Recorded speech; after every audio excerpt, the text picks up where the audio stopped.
Halo teman-teman, kita lanjutkan materi berikutnya yaitu adalah tentang lembaga idola kita semua, yaitu adalah lembaga yang mengatasi masalah tanpa masalah, yaitu adalah Pegadaian. Oke, tanpa panjang lebar kita langsung mulai diskusinya. Silakan masuk kelas.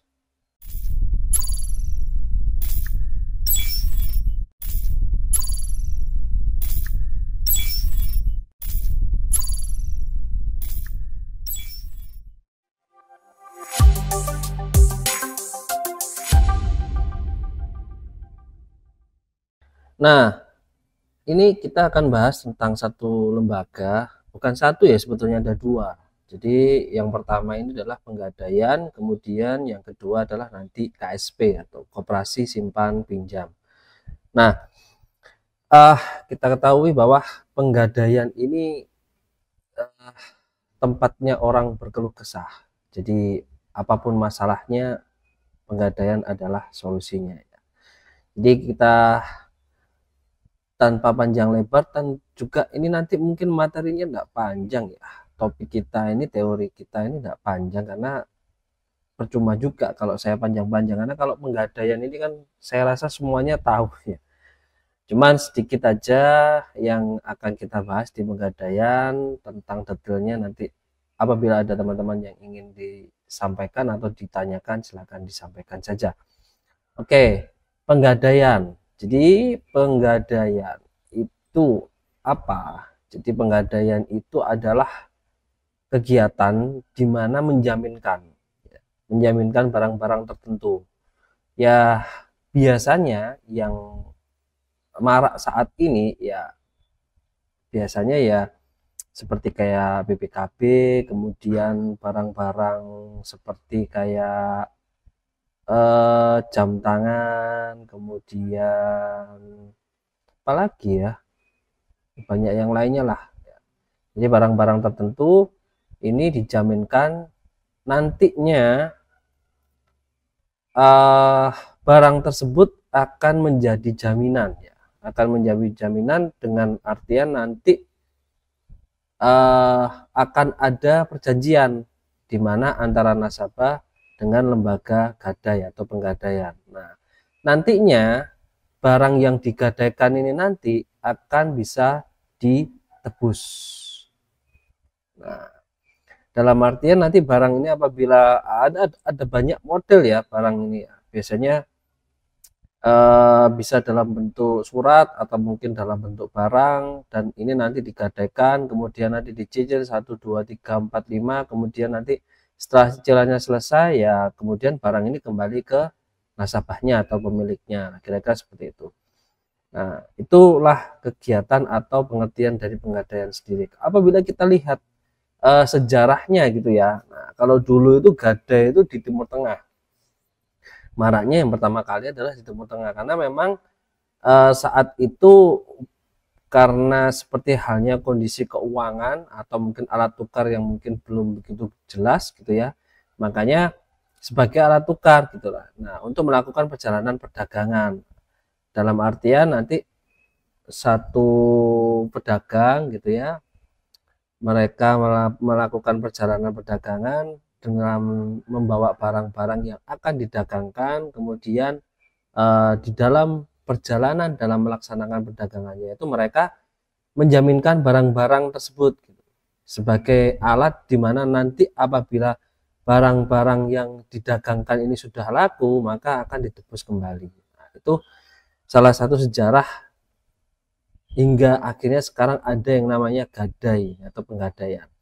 Di sisi lain di Italia dia dikembangkan juga malah lebih modern gitu ya. Jadi intinya hampir sama dengan kondisi gadai yang ada di daerah Timur Tengah zaman dulu, kemudian dimodernisasi gitu ya, dikembangkan, kemudian disempurnakan sehingga menjadi gadai yang ada saat ini. Jadi notabene karakteristiknya hampir sama seperti bank, tetapi kalau bank itu adalah alat tukar yang digunakan sebagai jaminan atau mungkin manajemennya itu adalah manajemen alat tukar seperti halnya kayak uang, kemudian ada produk-produk seperti kayak deposito dan lain sebagainya, kemudian ada kredit gitu ya. Nah, Gadan itu menekankan kepada ya penggadaian, jadi menggadaikan satu barang di mana sebagai jaminannya. Gitu. Itu apabila kita lihat dari sejarah singkatnya sehingga ada yang namanya gadai itu sendiri. Nah, apabila kita lihat keuntungannya apa? Sebetulnya kan lebih enak menggunakan bank ya, karena alat tukar. Tetapi tidak semua orang memiliki satu barang ya, tidak semua orang memiliki satu barang, tetapi dia juga memiliki uangnya.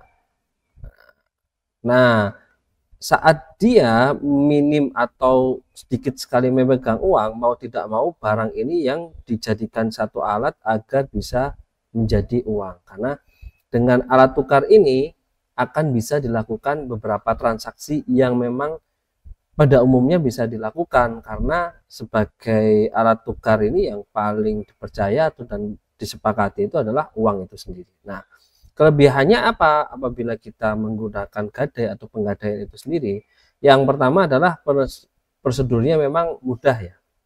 Karena dengan kita ingin mendapatkan dana yang mudah gitu ya sebagai alat tukar, ya mau tidak mau kita harus merubah barang yang kita miliki menjadi alat tukar yang pada umumnya digunakan. Dan prosedurnya hingga saat ini sangat mudah sekali gitu ya.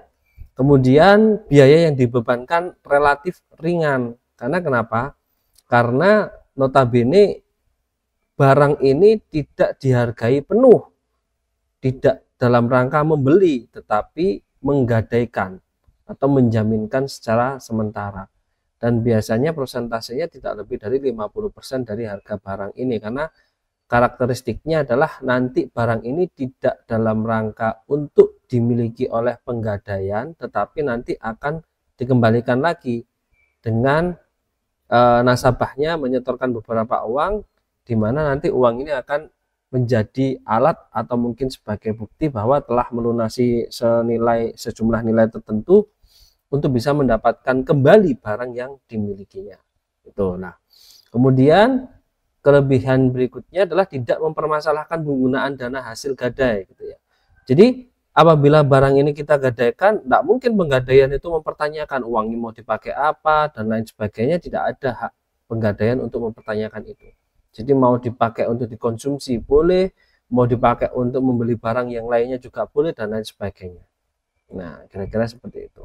Kemudian sanksi relatif ringan ya, sesuai dengan kondisi yang awal tadi, barang ini adalah hanya sebagai gadaian dan nanti akan ditebus. Makanya inilah yang menekankan bahwa tidak adanya biaya yang memang relatif tinggi, kemudian juga sanksi yang relatif juga ringan, karena notabene barang ini maksud dari penggadaian itu sendiri atau mungkin maksud dari barang ini digadaikan ke penggadaian itu adalah untuk memenuhi hal-hal tertentu yang memang notabene harusnya untuk memenuhi kebutuhan atau kegiatan yang jangkanya itu adalah jangka pendek. Oke. Nah, kemudian jaminannya apa gitu ya, sesuai taksirannya. Nah, sesuai taksiran pihak penerima gadai. Jadi penggadaian itu ada petugas yang memang bekerja atau bertugas sebagai penaksir ya. Jadi ditaksir barang ini kira-kira harganya berapa, kemudian nilai yang bisa diberikan oleh nasabahnya terhadap barang tersebut berapa. Nah, semakin berharga barangnya ya semakin tinggi nilai taksir barangnya. Nah, gitu ya. Nah, memiliki tenaga ahli yang tadi saya sampaikan. Jadi tenaga ahli khusus. Jadi Gadan itu punya tenaga ahli khusus yang memang bidang penaksir serta analisis kreditnya. Nah, itu yang dilakukan oleh penggadaian saat ini gitu ya. Nah, barang-barang yang bisa digadaikan, barang perhiasan, bisa juga kendaraan atau mungkin surat-suratnya kendaraan juga bisa. Kemudian barang rumah tangga gitu ya. Jadi relatif lebih mudah lah.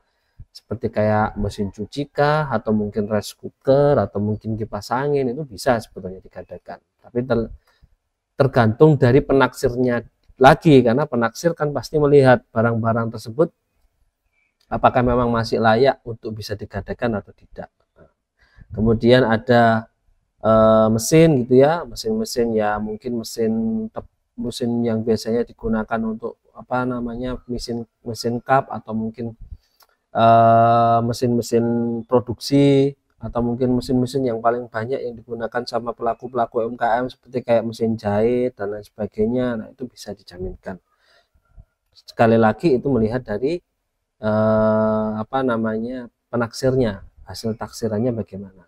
Kemudian tekstil, baju-baju mewah atau tas, sepatu itu bisa dijaminkan juga sebagai barang jaminan dalam penggadaian. Kemudian barang-barang lainnya yang tentunya memiliki nilai ekonomis sesuai dengan aturan penggadaian, gitu ya. Nah, kalau sudah tahu apa yang bisa dijaminkan, kemudian kelebihannya apa lah, tentunya kita semua pasti langsung berangkat kan, cus untuk melakukan penggadaian apabila kita membutuhkan dana segar dalam jangka waktu pendek. Nah, prosedurnya bagaimana? Nah, apabila kita lihat di sini, saya ambil referensi dari penggadaian. Nah, tentunya saya nggak usah bahas ini ya. Saya yakin kok semuanya tahu dan pernah menikmati layanan dari penggadaian. Jadi kalau saya jelaskan ini prosedurnya ya seperti kayak apa ya? Kalau bahasa Jawanya nguyai segoro gitu ya. Jadi prosedur pinjaman ini bagaimana? Tentunya teman-teman sudah tahu semua lah. Di sini ya mulai dari penyerahan salinan identitas, penilaiannya, kemudian approvalnya, kemudian perjanjian kreditnya dan lain sebagainya dan seterusnya gitu ya. Kemudian juga setelah awal kreditnya, kemudian pelunasannya bagaimana, pengambilan barang jaminan, penerimaan barang, nah ini kan dikembalikan ya, ini kan dikembalikan. Jadi ini proses di mana mengembalikan barang pemilik kepada pemiliknya setelah nasabah atau pemiliknya menyelesaikan kewajiban yang harus diselesaikan kepada penggadaian, gitu ya. Nah, juga tidak harus satu kali, bisa diperpanjang gitu ya. Nah, barang-barang tersebut apabila kita perlukan lagi untuk sekolah lagi istilahnya gitu ya, digadaikan gitu ya, ya bisa diperpanjang. Prosedurnya juga ada. Teman-teman bisa dipelajari di sini. Ini runutannya ini sudah saya ambil langsung dari site resmi dari penggadaian. Nah, sampai di sini ada satu hal yang memang bisa dilakukan oleh penggadaian, yaitu adalah lelang barang jaminan. Apa yang terjadi atas lelang ini? Jadi apabila satu barang ini tidak terpenuhi atau tidak dipenuhi oleh nasabahnya, nah dipenuhi apa nasabahnya? Dipenuhi kewajiban-kewajibannya, maka dalam surat perjanjian barang tersebut ini boleh dilelang.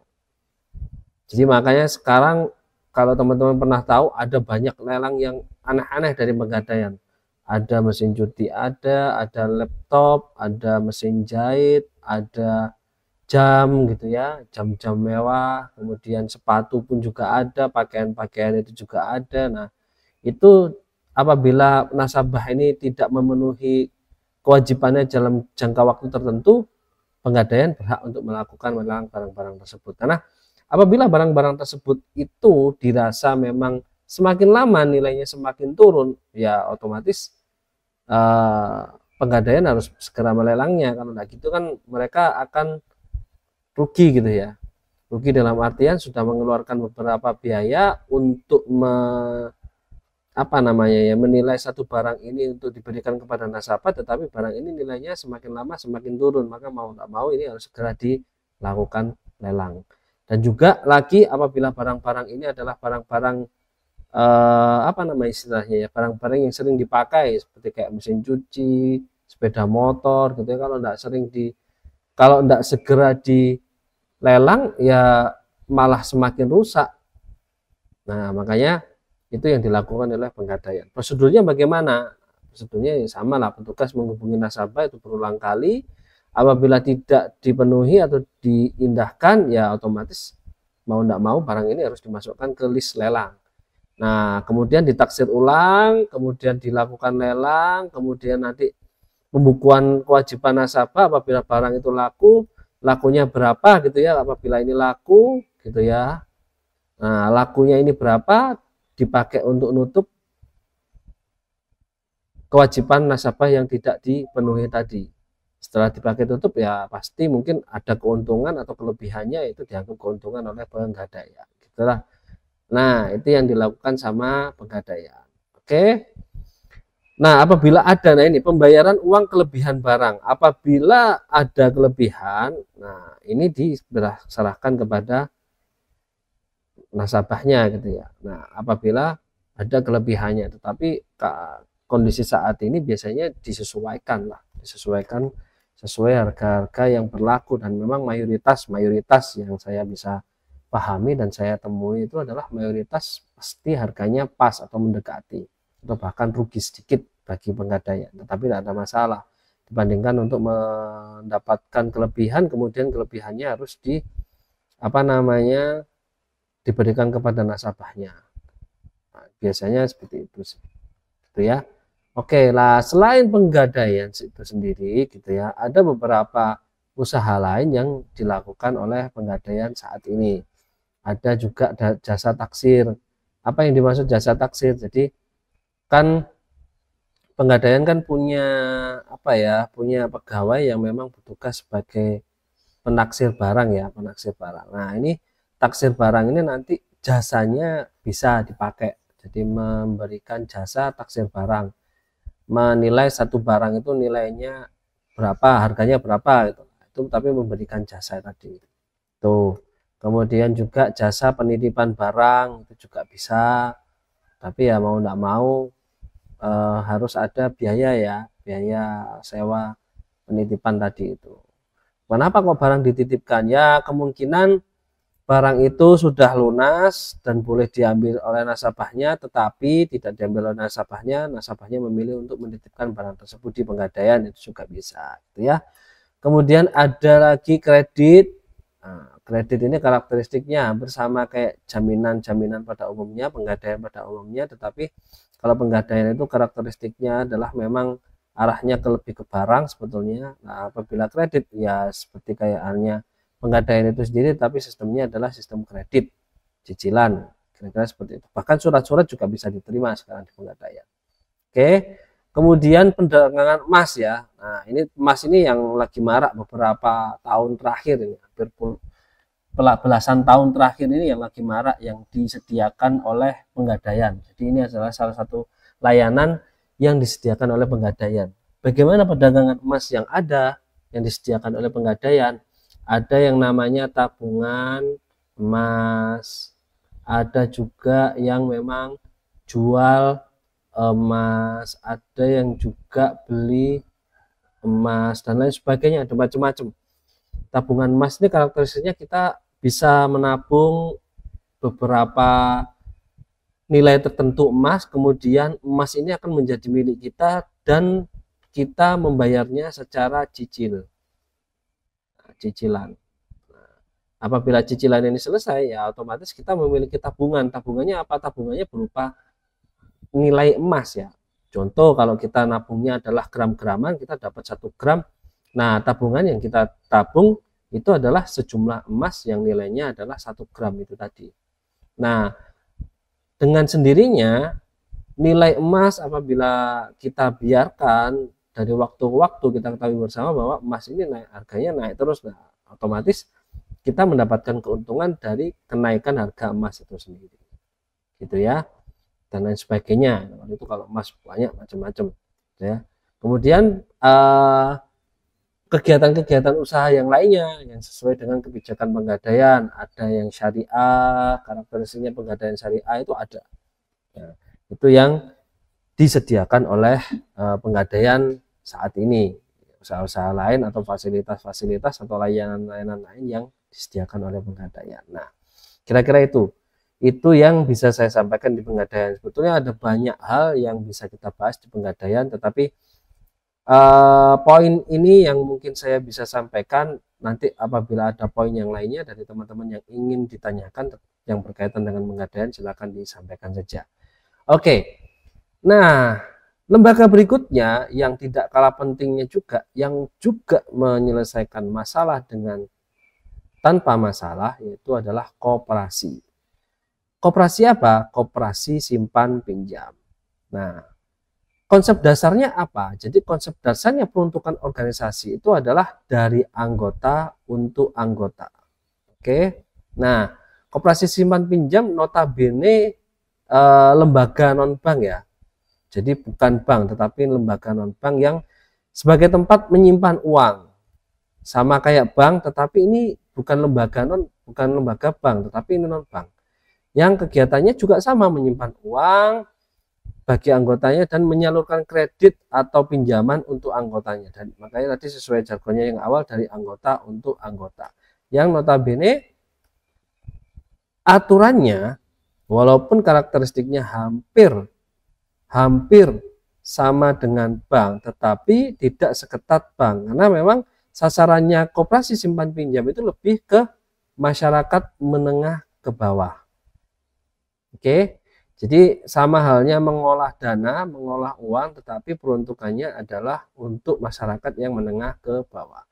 Mirip sekali dengan bank, ada tabungan, ada cetak buku tabungan, tetapi yang berbeda adalah ini ada iuran anggota, iuran wajib, dan lain sebagainya. Itu nanti akan kita bahas di belakang di slide berikutnya. Nah, itu yang membedakan antara KSP dengan bank. Tetapi semuanya yang pernah saya tahu saat saya membuat atau merancang sistem di satu koperasi, karakteristiknya sama, mulai dari cetak tabungan, bayar cicilan, ada jaminannya. Jaminan yang paling banyak, yang paling umum yang ada itu adalah BPKB motor. Itu yang ada saat ini, yang marak saat ini, yang digunakan sama masyarakat menengah ke bawah untuk karena membutuhkan uang atau dana segar ya. Saat dilakukan penjaminan di dalam sistemnya koperasi simpan pinjam itu, yang dijaminkan adalah BPKB yang paling banyak. Ada juga sertifikat, juga ada sertifikat tanah dan lain sebagainya.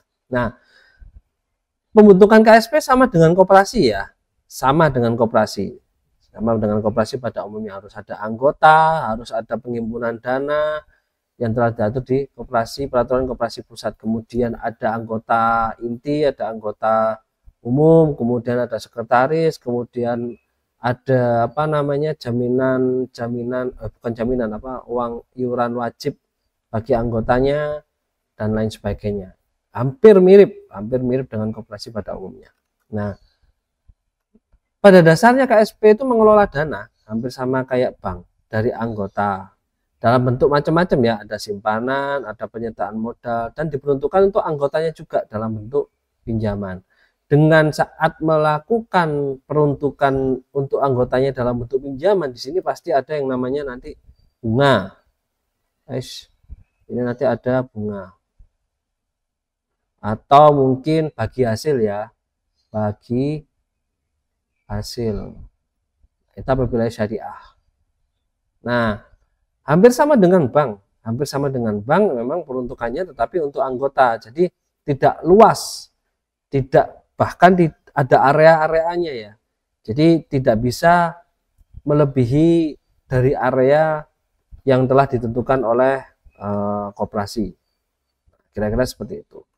Kemudian keanggotaan koperasi ini bersifat wajib. Jadi seperti halnya nasabah bank, tetapi anggota koperasi ini memiliki sedikit perbedaan tingkatan nilai yang harus dipenuhi sesuai peraturan koperasi Indonesia, seperti simpanan wajib. Jadi simpanan wajibnya berbeda dengan bank. Kalau bank mungkin setoran awal itu sudah cukup, dan kemudian setoran awal itu yang sering kita lakukan gitu ya.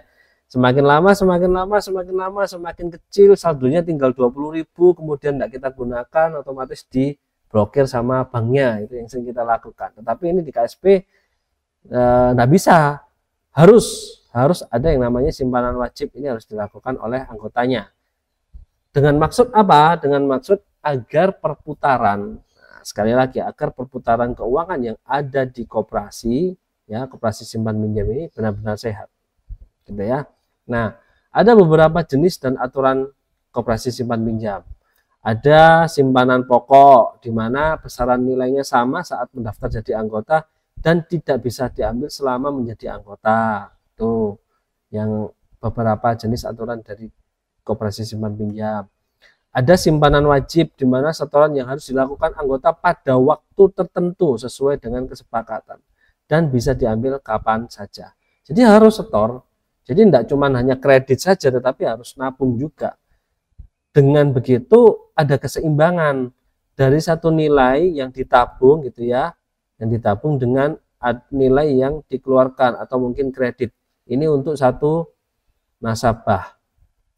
Nah, nasabah ini harus nabung dan juga bisa mengajukan layanan kredit, tentunya dengan jaminan masing-masing dari nasabahnya, dan tentunya harus disesuaikan lagi, ditaksir lagi nilainya berapa.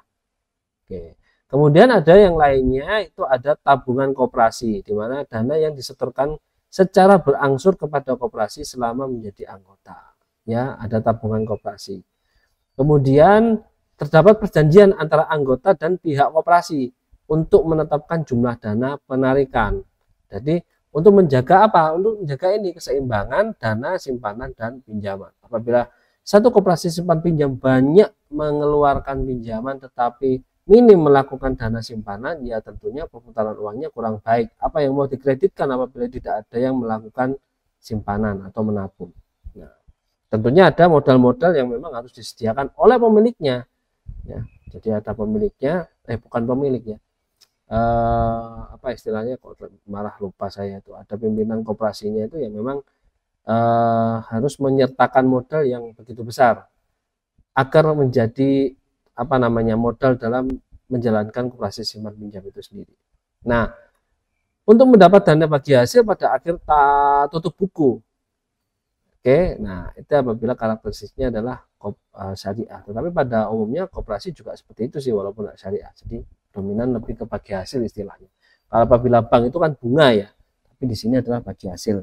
Mengapa kok disebut bagi hasil? Karena notabene peruntukan dari KSP ini adalah dari anggota untuk anggota, di mana satu anggota mungkin yang ada yang melakukan menabung gitu ya, di sisi lain ada anggota yang melakukan atau menggunakan fasilitas pinjaman atau kredit gitu. Nah, berikutnya ada simpanan berjangka koperasi. Ini mirip sekali dengan deposito. Oke, simpanan yang untuk jangka tertentu yang telah disepakati. Jadi dana tidak bisa diambil sampai batas waktu yang telah disepakati. Apabila menyalahi ini, ya otomatis kena yang namanya penalti.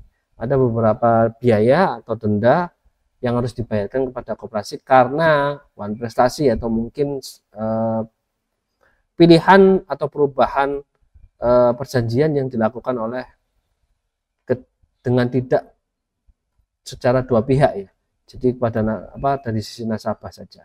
Oke. Nah, kemudian untuk mendapatkan bunga simpanan sesuai perjanjian dan akan disetorkan setiap bulan dengan langsung menambahkan ke saldo tabungan. Nah, kan ada tabungannya juga. Gitu ya. Jadi itu adalah koperasi simpan pinjam. Jadi dua lembaga ini adalah dua lembaga yang memang pada umumnya adalah diadakan untuk memudahkan rakyat Indonesia dalam melakukan satu kegiatan di mana kegiatannya itu mendapatkan atau berhubungan dengan ekonomi dari masing-masing rakyatnya. Dan lagi peruntukan dari penggadaian dan koperasi simpan pinjam itu adalah jelas untuk masyarakat menengah ke bawah. Karena nilai-nilai yang diberikan itu tidak besar. Jadi seperti karakteristiknya kalau di bank itu ada yang namanya, kalau di BRI itu ada kan namanya KUR gitu ya. Nah, kayak gini ini KSP itu mengarahnya juga ke situ. Pendanaan usaha bagi rakyat atau masyarakat yang memang memiliki usaha tetapi usahanya tidak begitu besar. Berbeda dengan bank, mungkin bisa mengcover corporate dananya karena cabangnya ada di mana-mana dan itu satu kesatuan dalam sistem terintegrasi. Tetapi kalau KSP tidak. Kalau KSP itu karakteristiknya satu lembaga yang memang harus melalui izin dari Dinas Koperasi untuk bisa melaksanakan layanan layaknya kegiatan koperasi.